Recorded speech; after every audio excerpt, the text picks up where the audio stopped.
With incidents of unruly, disruptive, alcohol-fuelled incidents on flights on the rise, is it time for airlines to trial a ban on drink on planes? Would you be a fan of alcohol-free flights, or should the option to enjoy your tipple of choice on board be sacrosanct? Well, our reporter Maura Fay has been asking people in Dundalk if they think the sale of alcohol should be banned on flights.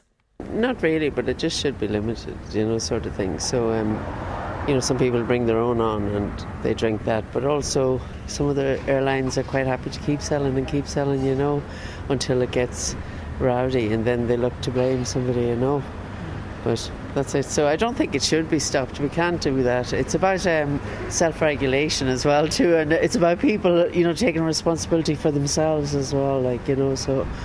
But it's nice to have a drink when you go on a plane, long haul. It shouldn't be on aeroplanes, because people can open it and drink and get abusive and that, so whatever about in airports is okay, but airplanes, no. I don't drink when I'm flying anyway, so it wouldn't affect me, but I think if there is, there should just be a limit on it. Maybe one or two, and that'd be it. Not getting out of their heads. Safer not to take a drink. Why do you think that? Well, just to keep everybody else safe on the plane, maybe. Probably disagree with it. Why is that? I just feel like the holiday starts on the airplane, do you know what I mean? Now, I understand in some circumstances, obviously if there's loads of children around, I can get why, maybe not, but unless, someone's getting rowdy, I don't see why it would be an issue. 100% agree with that, yeah, because you can't drink at a football match because of fear of rowdiness, so you shouldn't be able to do it at 30,000 feet, you just feel safer, because anytime you fly to Spain or anything like that, there's always somebody causing problems, especially people with young children. They don't need to have that around them. And if you can't do it without a drink for 2 or 3 hours, you've got problems. Do you fancy a tipple on the plane? Let us know. The WhatsApp number 0870 32 32 32. Or are you in favour of a ban? Well, for more on this, I'm joined by Simon Calder, who's travel correspondent with the London Independent, and Eoghan Corry, editor with Travel Extra. Simon and Eoghan, you're very welcome. Simon, Good morning, Claire. Good morning, Simon. Good morning to you both. Simon, you're suggesting that we should look, or airlines should look, at banning alcohol on flights. Why?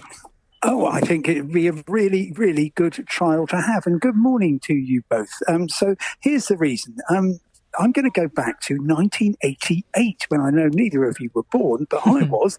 And I was also a smoker, and I was flying on British Airways. And one day they said, we're trialling not smoking on flights.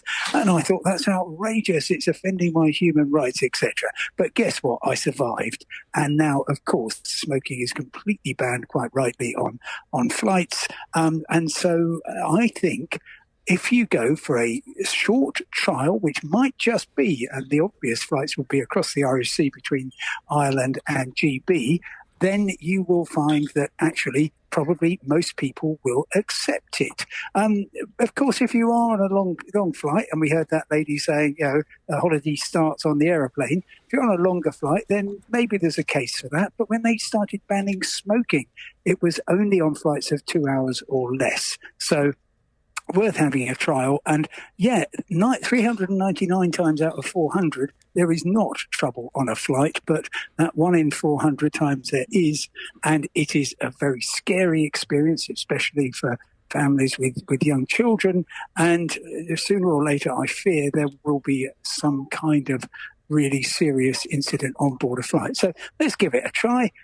You can, if you look at all the flights from Ireland to GB, nothing's more than an hour and a half. And so we can all cope with that, and then see how people take to it. Oh, and what do you think? I think it's inevitable it's going to go. I think that it's an air safety issue. The cabin crew are put at risk, and once the airlines have sort of mooted this and talked about it, not very publicly. It's interesting that Simon floated it publicly and the reaction to it, but it is an inevitability. It won't happen this decade, but it is going where smoking goes. And it's for another reason as well, Claire.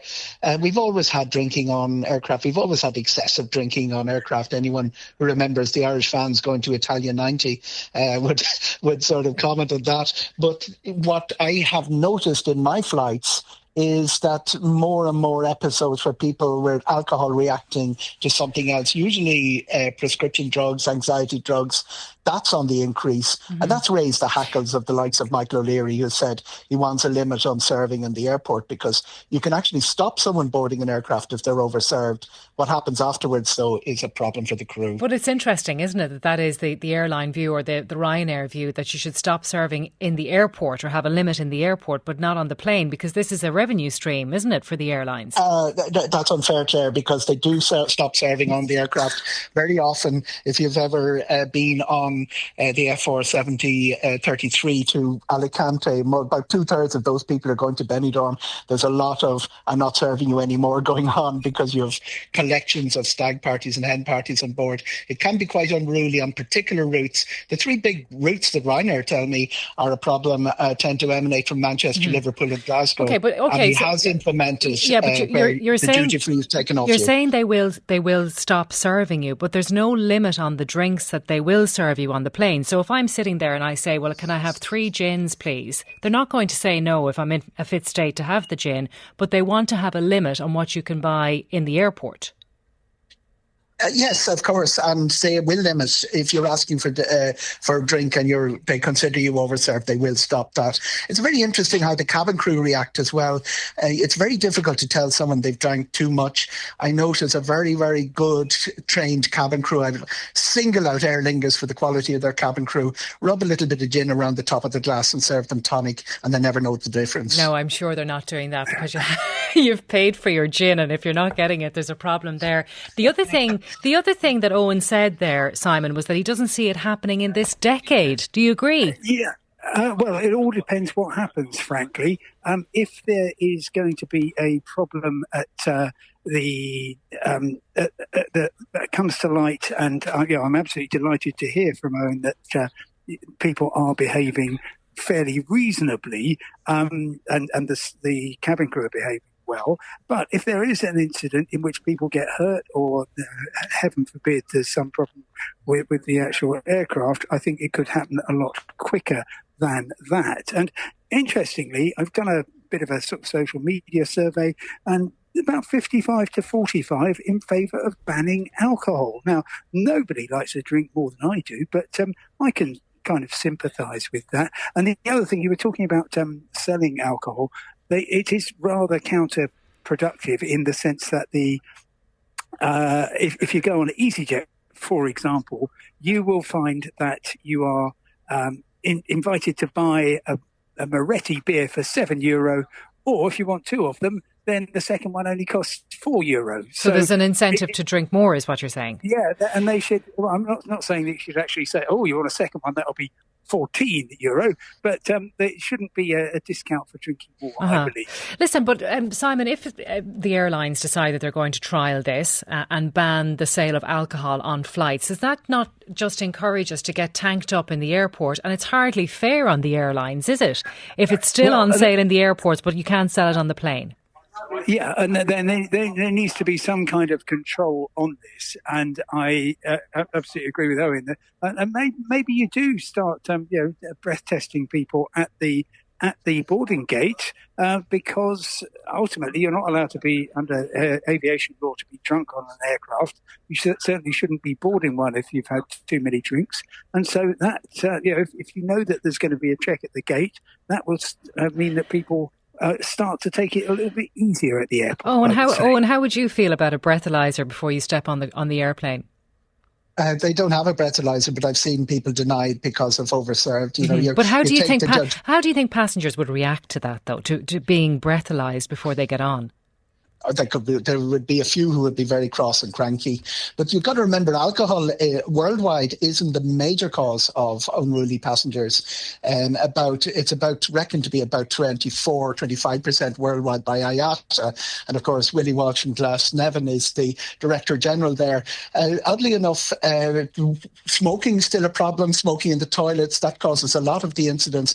But most of the incidents are passenger-to-passenger combat over stuff like seats being left back. There's quite a few airlines that don't serve alcohol at all. One of them serves Dublin, and I've seen some pretty dramatic incidents flying long haul on non-alcohol airlines as well, because passenger behaviour something goes wrong when people put that seatbelt on and they think they've got entitlements that they probably wouldn't demand if they were on the ground.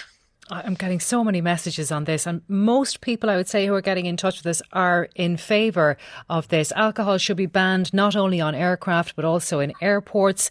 Emmett says, short haul, I've no problem banning alcohol, but flying to Australia or further, absolutely not, purely because a whisky will knock you out. And there will be people, Simon, won't there, who will have a drink or two to help them nod off. They probably won't get quality sleep, but they'll get a bit of sleep. Yeah. Actually, on board an aircraft, I mean, you've got a couple of things going on. Everybody, if you're flying off to Australia, it's a sort of celebratory time. You want a glass of wine with your meal, and that's probably going to be okay. But the other thing is that a lot of people, particularly if they are smokers, will, in the absence of being able to smoke, drink excessively. And so, therefore, that causes a problem. And I'd slightly push back with Eoghan and just say that according to my talks to airlines, including Ryanair, alcohol, exactly as he says, mixed with often other drugs, is the main cause of many cases of air rage, particularly on short-haul flights. And yes, unfortunately, I agree, particularly from Manchester, Liverpool and Glasgow. Listen to this, Eoghan. I fly to Ibiza from Dublin regularly as my mum lives over there. I'm 36. I've no problem with people drinking on flights. However, I've been on numerous flights where it's been completely unacceptable. I've seen people taking cocaine, handing out what I presume were ecstasy tablets. One person wet themselves because they were so drunk. I've had people wolf whistling in my ear. I've had a drunk guy trying to touch and hug me while I was on my own, sitting in a window seat. It's a disaster. And I'm sure there are people listening to this, Eoghan, who would say if you're travelling to Spain or to other holiday destinations with young children, you're terrified that there's going to be an incident on a plane when it comes to drink, right? It's the same routes all the time that show up, and it's the same particular flight. Or early morning flights are less problematic than later in the day. And it's interesting you picked out Ibiza there, because Ryanair have a policy with duty free of taking the duty free off everyone on the Ibiza flight and giving it back when they land, because so many people were necking vodka and causing immense problems. On more than one occasion when I've flown on those routes, I've been greeted by the police as we land for sometimes more than one unruly passenger. It is too common, and I agree, my figures were worldwide. I'm not contradicting Simon. Michael O'Leary is quite vociferous that alcohol is the major factor on his flights. But and another of the issues that arises with the cabin crew, and let's have cabin crew's primary duty is not to serve drink, it's safety. And I noticed a really ingenious touch on some of the rural flights in Australia, where you're flying to an area with a lot of minors on the flight, all male, all just straight into the drink. Food that they normally charge for is given out free. Good idea. A lot of it is managing the soakage as well. Thank you for this. And another cabin crew is turn up the heat. They'll all fall asleep if you put the temperature up. Tricks of the trade. On board. We'll leave it there, but so many messages coming in, so we'll return to it later in the programme. Eoghan and Simon, thank you so much for being with us.